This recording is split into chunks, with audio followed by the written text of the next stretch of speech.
Hello.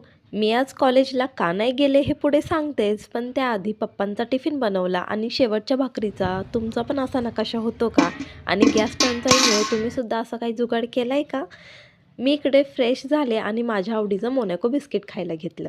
त्यानंतर छान छान आवरलं आणि नाश्ता केला आणि लेट मार्क भेटू नयेच्या भीतीने पटकन असाइनमेंट लिहायला घेतल्या. आता लिहिण्याचं तर काम संपत नाही आहे ती गोष्ट वेगळी आहे, पण काय करणार, संपवावं तर लागणारच आहे. त्यानंतर अचानक 4च्या टायमिंगला असं वाटलं की आता पाऊस येणार आहे असं क्लायमेट झालेलं होतं आणि त्याच्या 5 मिनिटानंतरच अचानक जोरदार पाऊस पडायला सुरुवात झाली, गारा पण पडल्या. बाकी तुमच्याकडे पण आज पाऊस पडला का नाही हे मला कमेंट करून नक्की सांगा. आणि तुम्हाला तर माहितीच आहे, पाऊस पडल्यानंतर असंच काहीतरी चटपटीत गरम-गरम खूप खाण्याची इच्छा होत असते. पण काय करणार, खायची इच्छा होत असते पण आपल्याला बनवू नाही वाटत.